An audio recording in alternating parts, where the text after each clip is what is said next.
Bonjour et bienvenue sur Science Info, le premier véritable JT des sciences sur le web. Un mini-journal pour être au courant en quelques minutes de toutes les actualités scientifiques et médicales les plus marquantes.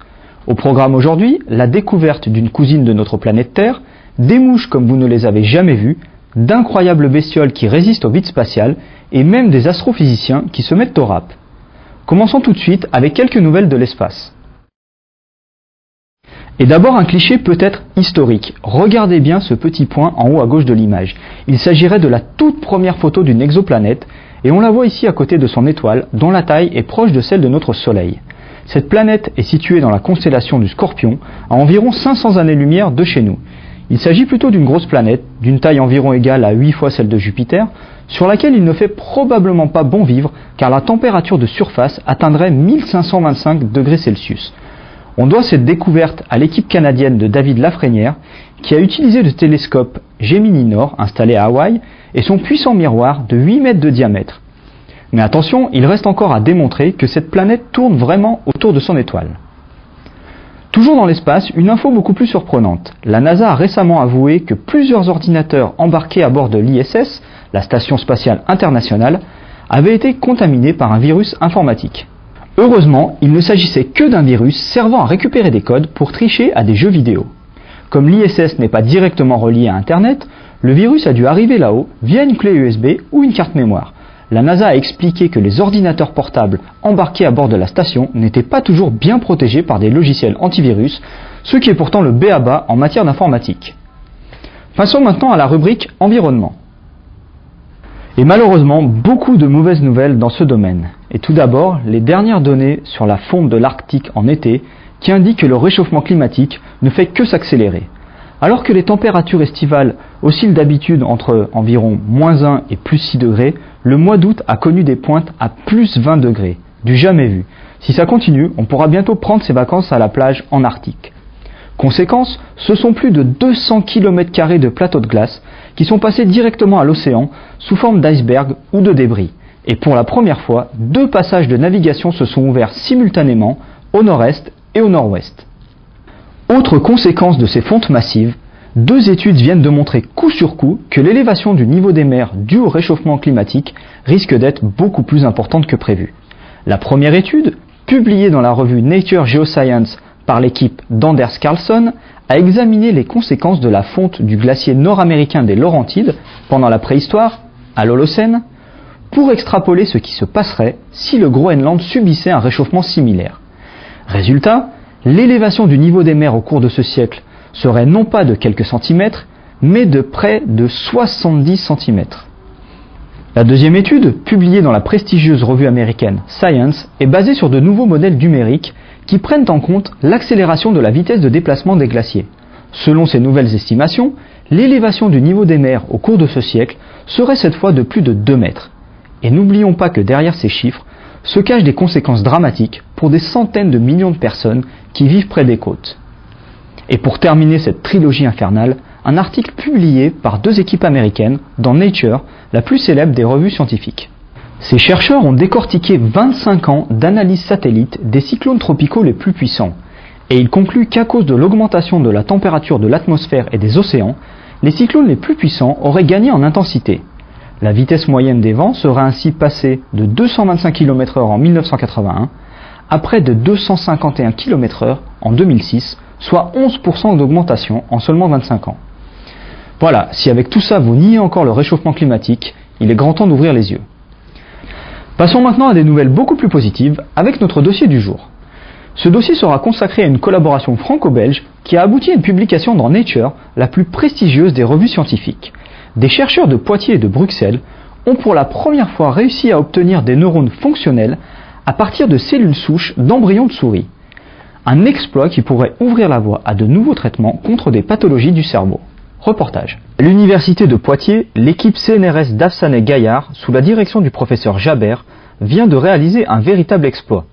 À partir de cerveaux d'embryons de souris, ces scientifiques ont pu extraire et isoler des cellules souches capables de se transformer en neurones. Ces cellules souches isolées ont été injectées dans le cerveau d'autres souris pour vérifier si les neurones qui se formaient à partir de ces cellules souches embryonnaires étaient capables de s'intégrer au sein des autres cellules du cortex. Un espoir énorme pour le traitement des maladies du cerveau. Il faut savoir que beaucoup de labos essaient d'obtenir des neurones à partir de cellules souches, mais c'est la nature de ces neurones qui diffère. En fonction de maladies à traiter, la nature de neurones est différente. Par exemple, pour traiter la maladie de Parkinson, il faut obtenir des neurones dopaminergiques à partir de cellules souches. Donc c'est la première fois qu'à partir de cellules souches embryonnaires, on obtient des neurones d'origine corticale.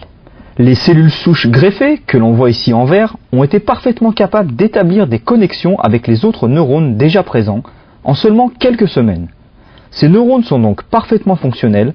Les chercheurs ont réussi à surmonter tous les obstacles liés à la culture des cellules souches.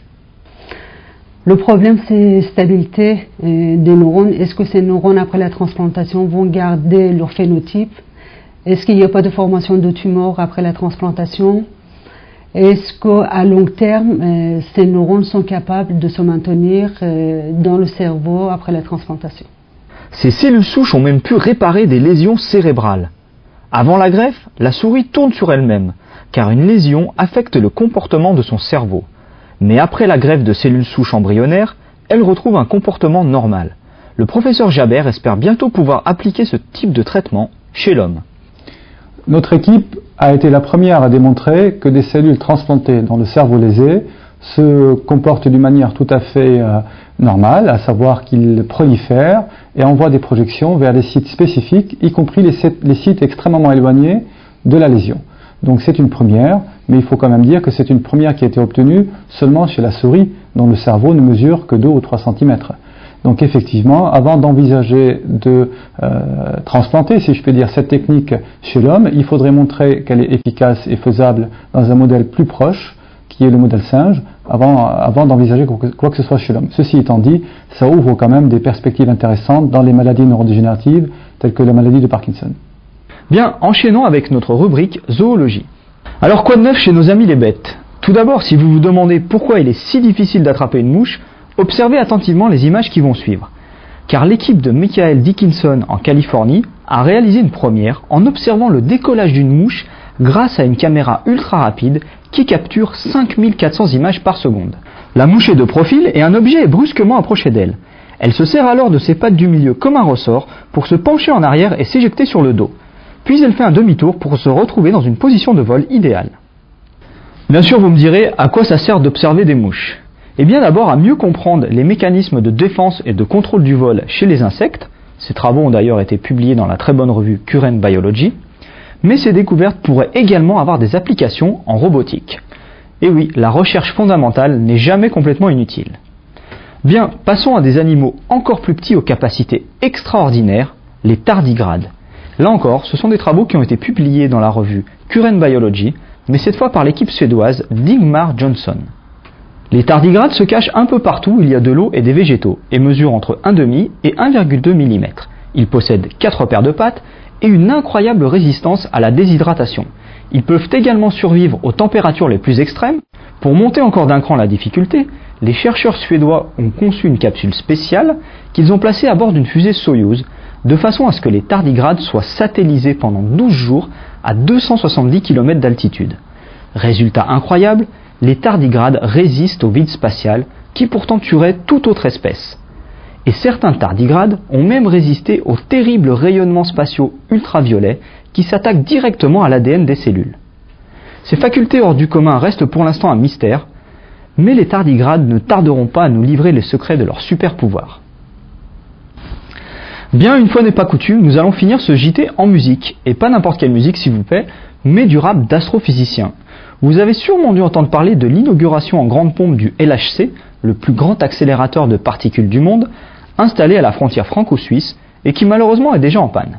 Son lancement a été très médiatisé, mais malgré cela, la physique quantique, personne n'y comprend rien. D'où l'idée des chercheurs du LHC d'expliquer l'astrophysique sur une musique de jeunes. Le résultat est plus que surprenant, mais en tout cas très drôle. Regardez.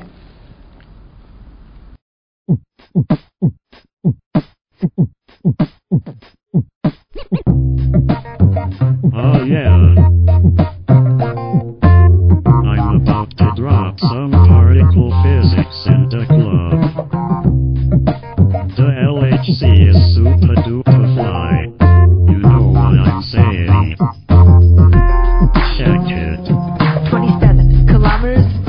ground. Designed with mind that sends protons around. A circle that crosses through Switzerland and France. 60 nations contribute to scientific advance. To be the protons swing round through the ring they ride. Till in the hearts of the detectors they made it collide. And all that energy packed in such a tiny bit of room becomes mass. Particles created from the vacuum. And then...